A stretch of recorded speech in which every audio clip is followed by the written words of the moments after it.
Bismillahirrahmanirrahim. Assalamualaikum warahmatullahi wabarakatuh.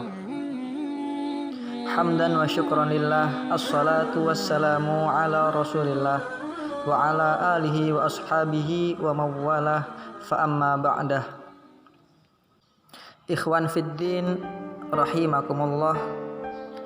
Pada kesempatan kali ini insyaallah kita akan mempelajari bersama-sama tentang fadilatul ilmi wat ta'lim, keutamaan ilmu dan belajar. Allah Subhanahu wa taala berfirman dalam Al-Qur'an, banyak sekali sesungguhnya ayat-ayat yang menerangkan bahwasanya orang yang memiliki ilmu, kemudian ilmu itu sendiri merupakan aspek yang sangat penting dalam kehidupan kita. Saya coba uraikan surah Al-Mujadalah ayat 11. Misalnya, A'udzu billahi minasy syaithanir rajim. Bismillahirrahmanirrahim.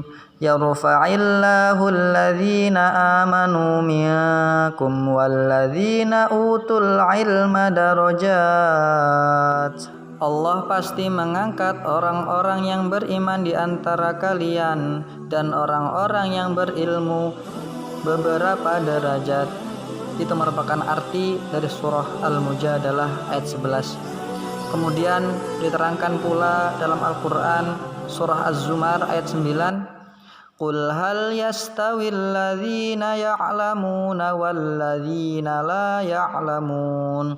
Samakah orang-orang yang berilmu dan orang-orang yang tidak berilmu? Telah jelas ayat ini menyindir, mengingatkan kepada kita sebagai manusia bahwasanya ilmu merupakan sangat penting.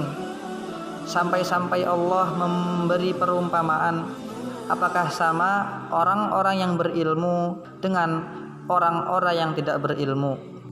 Kemudian Rasulullah Shallallahu Alaihi Wasallam juga seringkali menerangkan hadis-hadisnya mengenai keutamaan ilmu.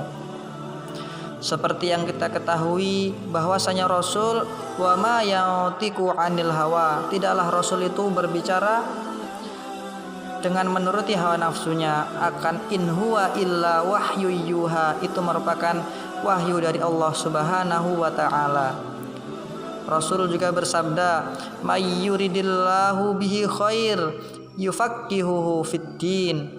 Barang siapa yang dikehendaki Allah kebaikan, maka niscaya Allah akan memahamkannya dalam urusan agama.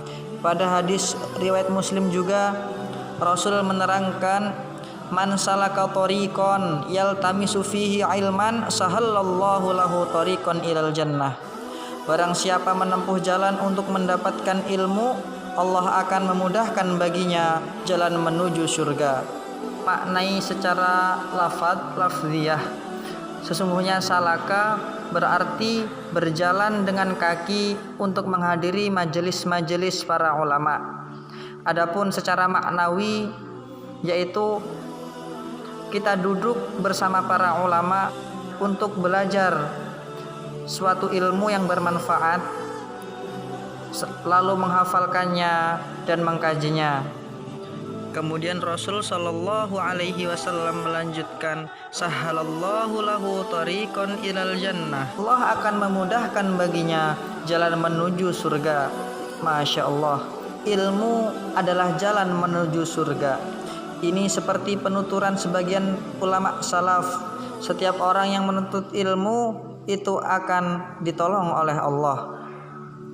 Kata tersebut bisa juga diartikan jalan menuju surga. Kemudian Rasulullah Shallallahu Alaihi Wasallam bersabda dalam hadis Bukhari, "Innallaha la yaqbidul ilma intiza'an min sudurin nas, walakin yaqbiduhu biqabdil ulama, fa idza lam yabqa 'alimun ittakhadhan nasu ru'asaan juhalan fasu'ilu fa'aftau bighairi ilmin fadallu wa adallu."